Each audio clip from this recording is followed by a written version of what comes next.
EDH is a casual format.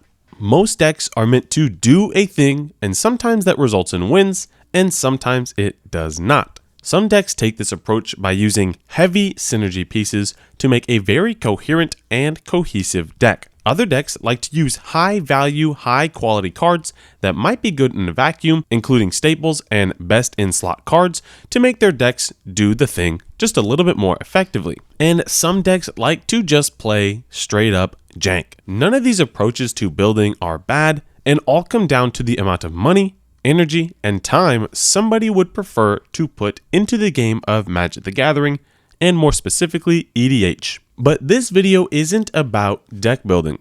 Today, we will be talking about a big problem of EDH itself. Not an inherently negative problem, but a problem nonetheless, and why EDH will, sadly, be doomed to almost always stay as a casual format forever. But before I go any further, in order to explain this problem, I want to introduce an actual commonly used problem that you're probably already familiar with, but in case you aren't, here it is.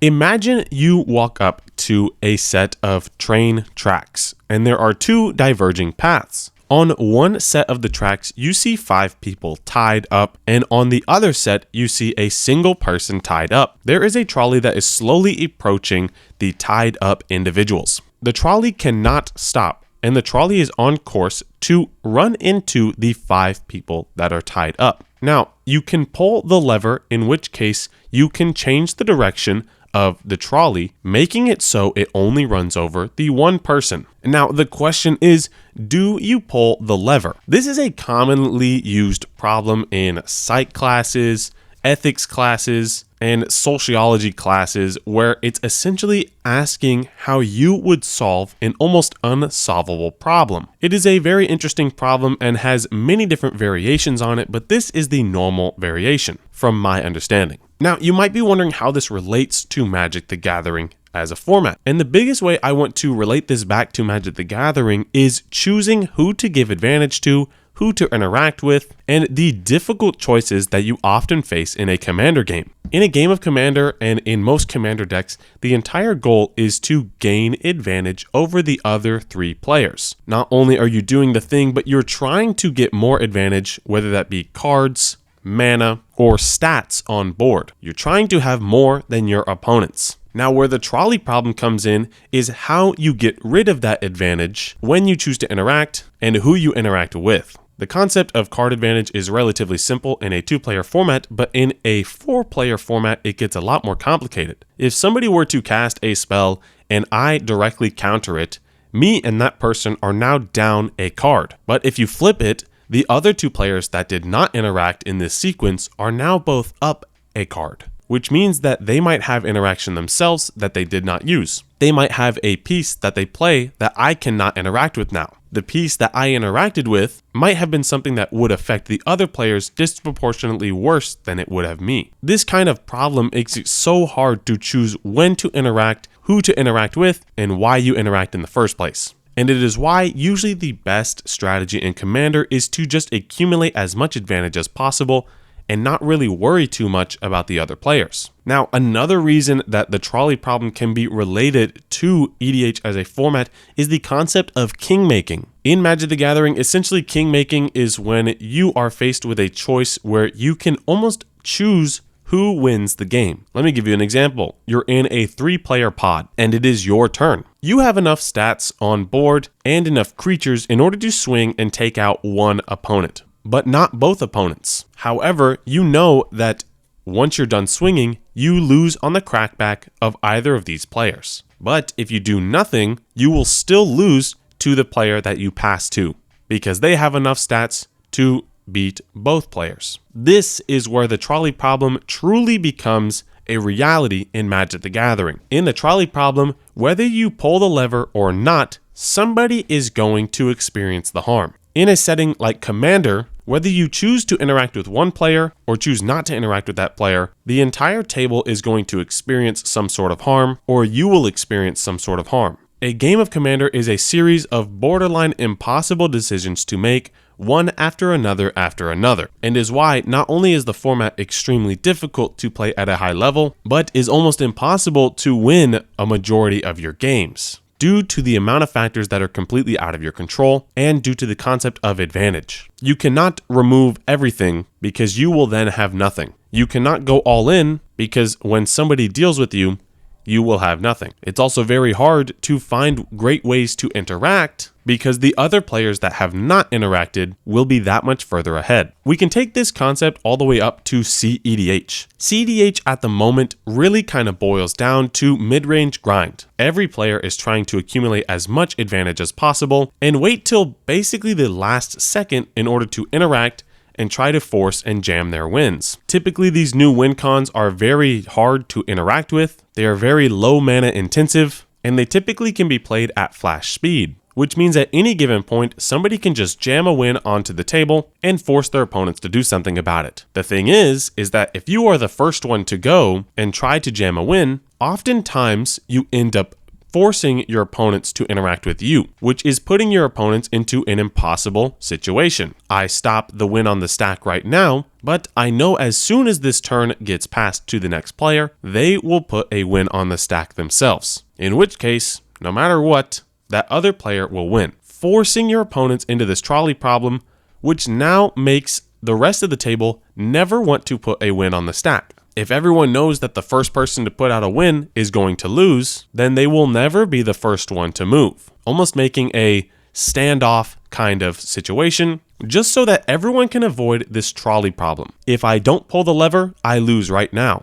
If I do pull the lever, I lose next turn. Now, the reason I'm saying that this is an EDH specific problem is because in 60 card formats and 2-player formats, these concepts go totally out the window. You don't have to worry about the fact that a counter spell gets 2 other players' advantage. Now you are both -1. This entire trolley problem concept doesn't even really appear in 60 card formats because you're not worried about other players being able to hop in randomly and take the game away from you. You're only worried about one player, which makes it that much easier to figure out how you're going to gain an advantage over that particular player in terms of tempo, straight up card advantage, and stats on board. And this is why I say that EDH will almost always be doomed to a much more casual format than a 60 card format. Even when the best players in this format are not able to consistently average an over 50% win rate, the fact of it being casual becomes a lot more obvious. Now, this is not to say that better players cannot consistently find more wins over other players. More so is just a fact that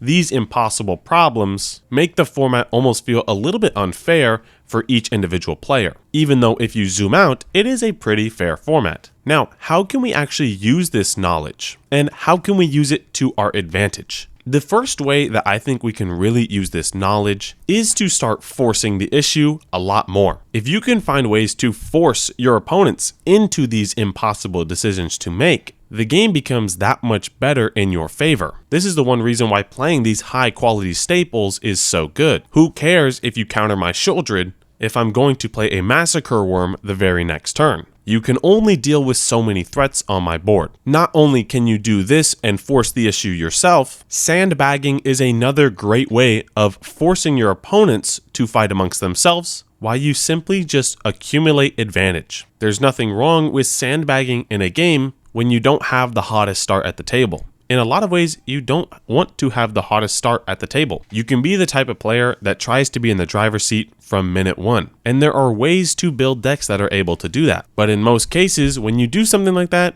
you're playing a 3v1, whereas the player that just sits there, interacts when is needed, and accumulates more advantage than their opponents is typically a player that's going to end up in a great spot. In this way, you can simply solve the trolley problem by not participating in it. Sit there, accumulate value, let the other players at the table put out threats that need to be dealt with, and just sandbag a little bit. Once your opponents have used 1 to 2 pieces of removal, you can start forcing your own issues. Another way we can take this concept into our advantage is by utilizing priority to the best of our ability. If the player to your right in turn order plays a spell, and you have an answer, you do not need to use that answer just yet. There are 2 other players at the table, and you need to start forcing their hands. Why would you participate in the trolley problem Now your removal's gone, but the other two players could still probably interact, and you can do that. Now, do I mean to priority bully, where you force your opponents to tap their mana down so then you can respond? I don't mean to do that, but by simply passing priority at opportune times, you can hold on to more cards, and your opponents have to make the tough decisions instead. And the final way that we can do this is with a simple and beautiful commander-only mechanic. What is this mechanic, you ask? Goad. Any type of goad deck can play in almost any bracket level table. When you're able to goad your entire opponent's board through a Marisi effect, or whenever you're able to goad an entire table with a Baloth effect, every single turn you are forcing your opponents into this trolley problem. Who do I swing at? And if I swing at them, will they swing at me? If I swing at them and they swing at me, can I take the crackback? How can I strategically use my creatures in order to lose the least amount of life? And by doing so, you are inherently getting advantage by avoiding the trolley problem. Goad decks are an absolute blast to play and are fairly balanced due to the fact that they force your opponents to participate in the trolley problem while you can avoid it. Now, at the beginning of the video, I said that this was not a bad problem, simply a problem. And by problem, I mean more like a math problem or a hypothetical problem, not an issue. I don't find this an issue of EDH, I find it as more of a concept that is important to know as a player. And when you do, you're able to use it to the best of your abilities. Do I think it also means that EDH is doomed to be a little bit more of a casual format than something like standard or modern? Absolutely. But is it an inherent issue of the format? Absolutely not. It is simply a different game with much more complex outcomes. In full conclusion, the best way to beat the trolley problem is to avoid it all together. Thank you all so much for watching, and I'll see you guys all next time.